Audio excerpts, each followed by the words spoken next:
Bonjour à toutes et à tous, c'est Antonin Januel et bienvenue dans ce troisième module de formation sur le prompting d'IA générative qui porte sur les prompts en JSON. Alors si vous n'avez pas vu les deux premiers modules, je vous invite à aller les voir avant celui-ci car on va employer des termes et utiliser des concepts qu'on a déjà couverts dans les modules précédents. Avant de commencer, si ces vidéos vous plaisent, je vous invite directement à vous abonner à ma chaîne pour être mis à jour des meilleures pratiques et des meilleurs modèles d'IA générative en temps réel et pour voir mes prochaines productions. Comme d'habitude, ça va être très dense, donc prenez de quoi noter et soyez attentifs. Et on y va pour le troisième module de formation sur le prompting d'IA générative.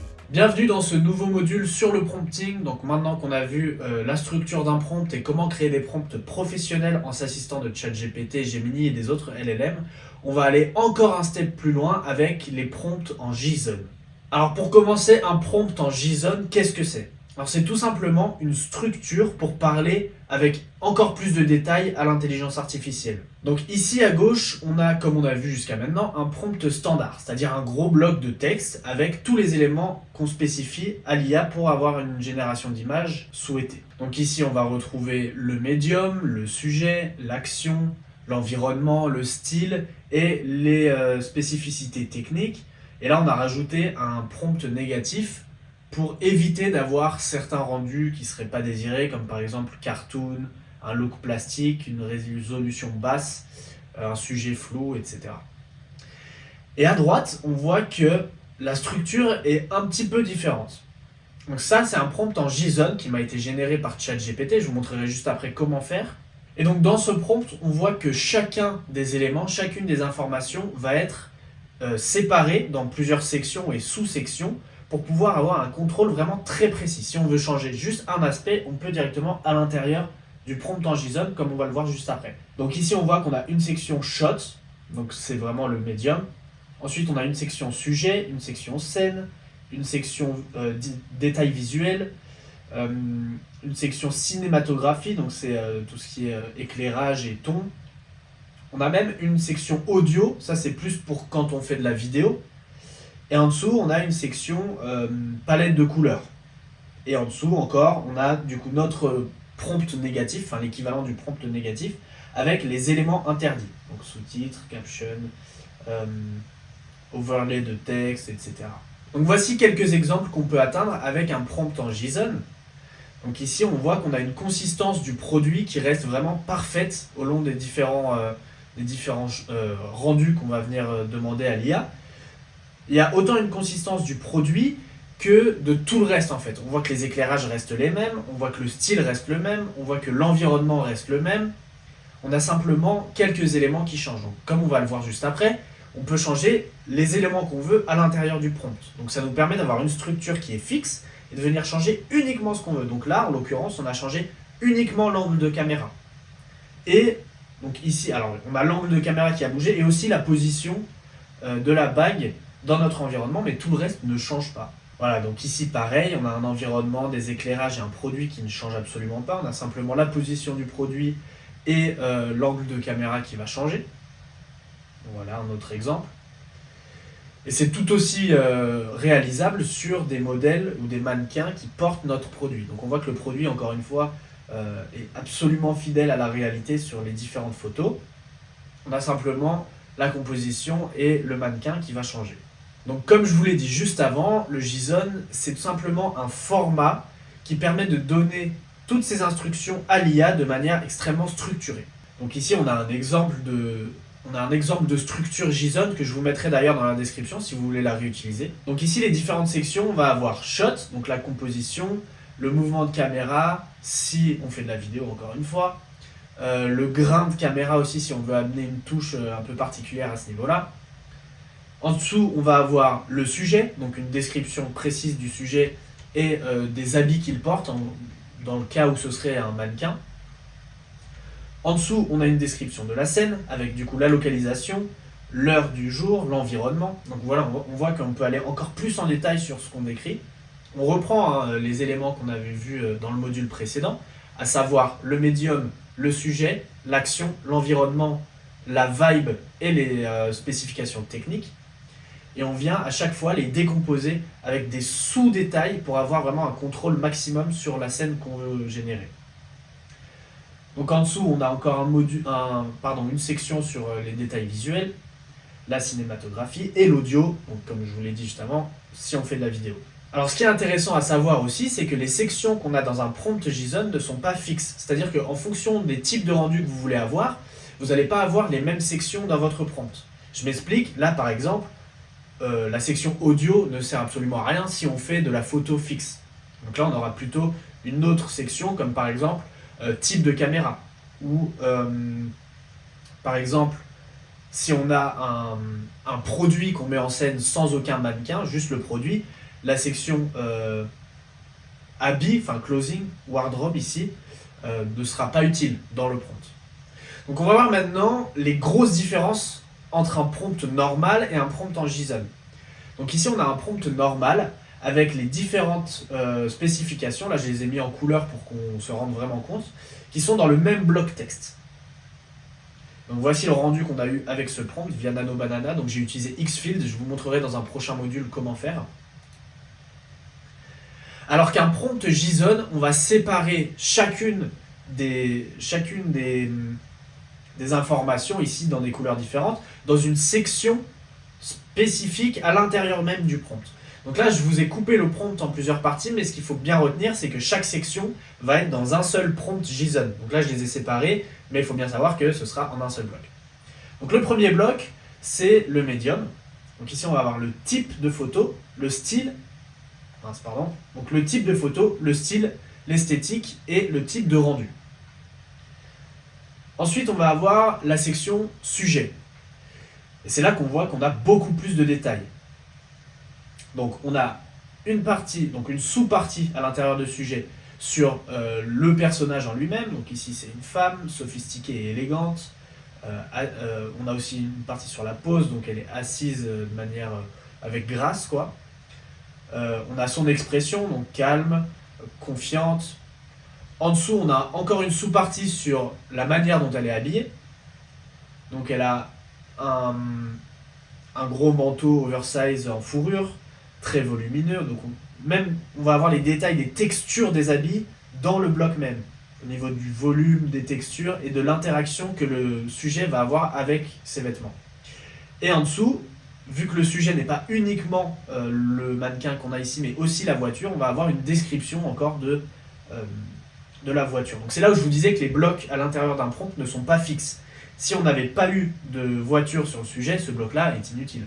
Par contre, si on avait eu un produit avec lequel elle est en train d'interagir, que ce soit par exemple un produit ou un animal, si elle avait eu un petit chien, on aurait eu un bloc pet par exemple. Donc ensuite, le bloc suivant, ça va être la composition. Donc on va avoir plusieurs, encore une fois, caractéristiques dans la composition. On va avoir le cadre, on va avoir le depth of field, donc ça c'est la profondeur de champ. Et on va avoir le background, donc l'environnement, et le style global de la scène. Et enfin, le dernier bloc pour ce prompt-là, ça va être les spécifications techniques. Donc c'est là où on va avoir les palettes de couleurs qui vont être spécifiées. C'est là où on va avoir aussi l'optique de la caméra souhaitée pour avoir le rendu très précis de ce qu'on veut.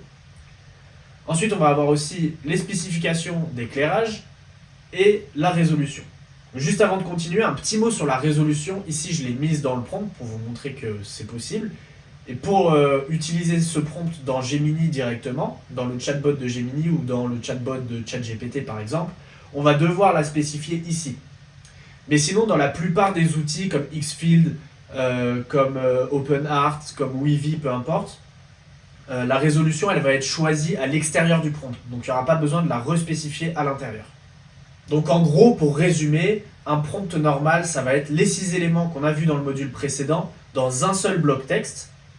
Et le problème de ça, c'est que quand on commence à avoir des prompts qui sont extrêmement complexes, très détaillés et qui commencent à être vraiment longs, si on veut venir changer, par exemple, un tout petit détail dans la description du sujet ou de son outfit, si par exemple on lui dit mets la veste en bleu, il pourrait interpréter le bleu et le faire rentrer aussi dans environnement et donc changer des éléments du décor et les mettre en bleu. Il y a certains cas de figure où on ne veut pas, on veut uniquement que la veste change de couleur. C'est là où l'utilité d'un prompt JSON prend tout son sens. Un prompt JSON, comme on l'a vu, il y a chaque section qui va être séparée à l'intérieur même du prompt.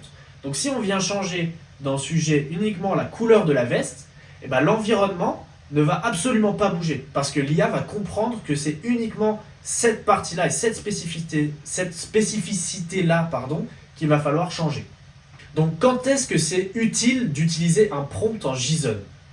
Alors la première utilité, c'est quand on veut une consistance au niveau de son mannequin. Donc typiquement là, j'ai fait un prompt JSON que je vous montrerai juste après pour générer une image de ce personnage-là en train de travailler à son bureau, devant son ordinateur, au téléphone.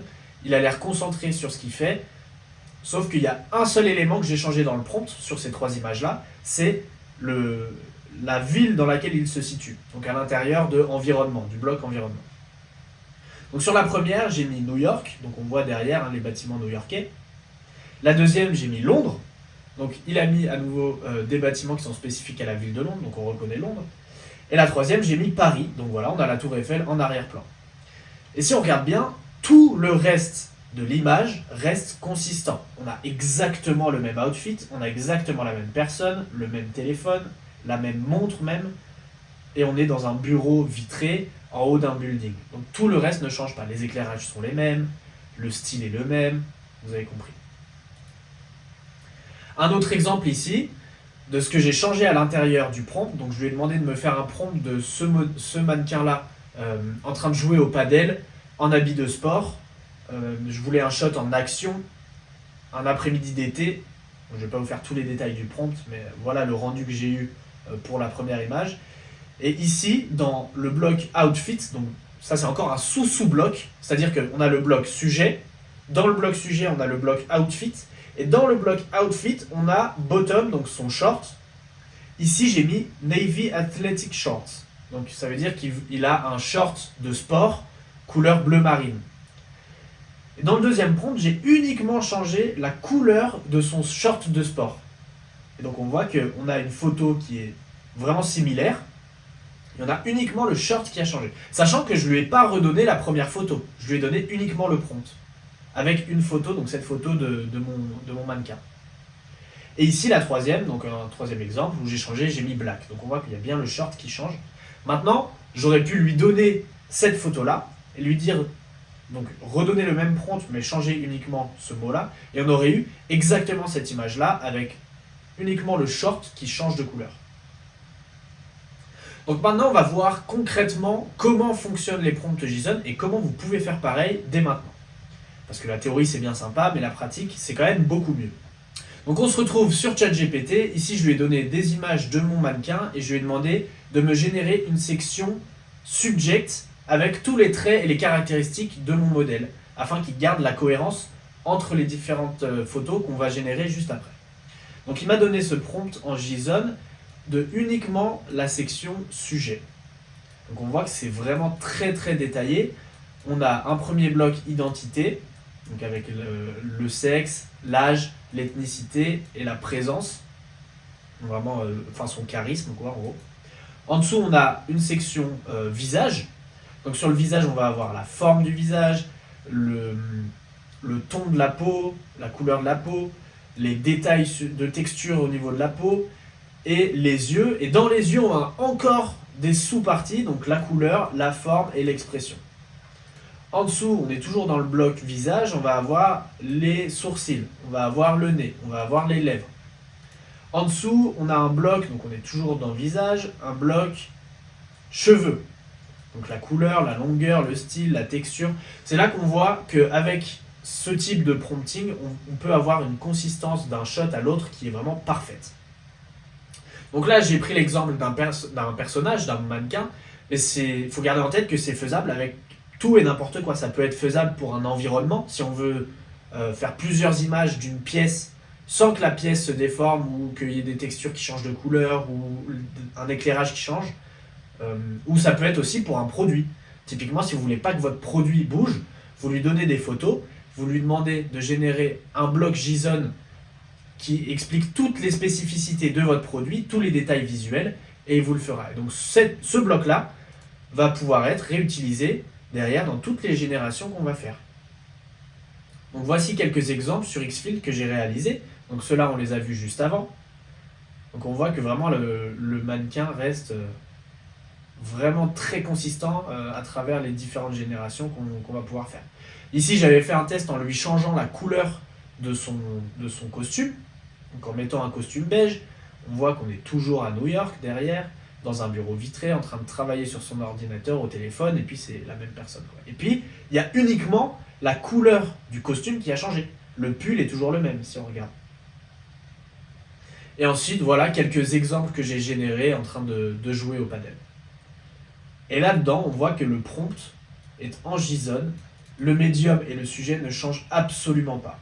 Donc on voit qu'on a ce bloc-là qui restera toujours figé d'une image à l'autre. Donc maintenant, pour gagner en efficacité, on va utiliser les GPT personnalisés. Comme on l'a vu dans le module précédent, je ne reparle pas des GPT, je ne vais pas vous réexpliquer ce que c'est. Donc ici, si on va dans Explorer les GPT, ici on va dans les miens, j'en ai créé un qui s'appelle Bag Pinterest. Qu'est-ce que c'est Bag Pinterest? C'est un GPT dont les instructions sont ici. Tu es un expert rétro engineering, donc on va lui mettre rétro prompt engineering, spécialiste en visuel de luxe, type photo de haute joaillerie. J'ai besoin que tu... Alors, on va d'abord lui demander, pour chaque image qui te sera donnée, je veux que tu extrais toutes les données de l'image et que tu recrées un prompt en JSON qui aurait pu générer l'image. Hop. Donc, on va juste corriger les petites erreurs. Hop. Pour chaque image qui te sera donnée, je veux que tu extrais toutes les données de l'image et que tu recrées un prompt en JSON qui aurait pu générer l'image. Voilà. Hop. C'est un prompt à destination de Nano Banana que je veux pouvoir réutiliser tel quel en y joignant des photos réelles d'une autre bague. On peut mettre d'un autre bijou, comme ça au moins, on peut utiliser n'importe quel bijou. Il ne faut donc pas que le prompt contienne la description du bijou présent, mais qu'il stipule de produire le visuel à partir des images références en respectant strictement le produit présenté. Ce prompt a pour but de créer des images esthétiques d'un bijou dans le style de la photo que je te donne. Cette photo ne sera pas donnée à Nano Banana. Il n'aura que les références de la bague à mettre en scène. On va mettre du bijou à mettre en scène. Donc là, je lui spécifie que la résolution et les dimensions seront données à Nano Banana séparément. Données. Donc ne lui stipule pas dans le prompt. Et je veux une fidélité produit de 100%. Et maintenant, je vais même lui donner la structure du JSON à redonner pour que ce soit vraiment très précis. Voici la structure du JSON à utiliser pour le prompt que tu me donneras. Donc ici, la structure est la suivante. On va lui donner la tâche, on va lui donner des instructions, donc au niveau de la fidélité produit et de la manière de suivre les images références. Donc vraiment, c'est la priorité pour pas que notre produit qu'on va lui donner soit déformé dans l'image à générer. Donc vraiment, la précision de la géométrie des matériaux doit être stricte. Il ne doit pas réinterpréter le design ou les formes ou le type de pierre qui se retrouverait sur le bijou. En dessous, on va avoir la description de la scène, donc avec la composition. Est-ce qu'il y a un humain sur la photo? Quel est le background? Quel est le mood? Quels sont les éclairages? Quelles sont les caméras utilisées, les optiques et les contraintes? Donc ne déforme pas le bijou et pas d'interprétation artistique du produit. Donc là, on peut faire fermer, mettre à jour. Je vous mettrai le lien de ce GPT aussi dans la description si vous voulez le tester par vous-même. Alors, je vais juste changer le nom, je vais l'appeler Bijou Pinterest. Fremaille Studio. Hop. Donc voilà, notre GPT a été mis à jour, on va pouvoir le tester. Donc on clique sur Voir GPT et maintenant on va aller récupérer une image d'une bague. Donc là, on se retrouve directement sur Pinterest. Ici, j'aime bien ce style-là. On va prendre celle-là. J'aime bien avec la bouteille de champagne et la main qui tient la flûte. Donc là, on vient directement copier l'image. On retourne dans notre GPT et on vient coller l'image. Et on clique sur Entrée et c'est tout ce qu'on a à faire. Et donc là, il va nous générer un prompt à destination de Nano Banana pour qu'il nous génère une image similaire en lui donnant des références de notre propre bijou.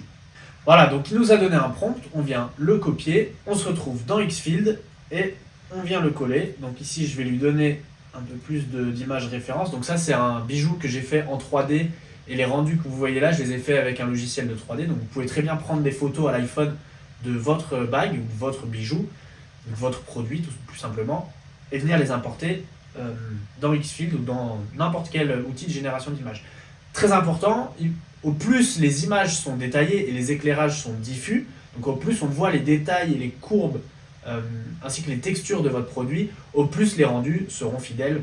Ça paraît logique, mais c'est toujours bien de le rappeler. Donc ici, on va venir rajouter quelques petites références de notre bague. On va prendre celle-là, on va prendre une petite vue comme ça, là.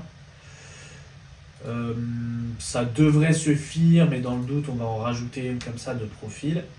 Et là, on peut faire générer. On va même en générer plusieurs pour avoir vraiment un aperçu clair de ce que peut nous faire ce prompt-là. Et donc, pour voir la puissance des prompts en JSON, on va venir modifier juste quelques petits éléments de notre prompt et on va voir la consistance que ça garde. Donc, avec CTRL F, on va venir rechercher champagne. Donc on voit qu'il y a 3 occurrences du mot champagne et on va venir le remplacer par wine, avec du vin. Adding a wine glass, donc un verre de vin. Ok, et la troisième, champagne, donc a wine bottle.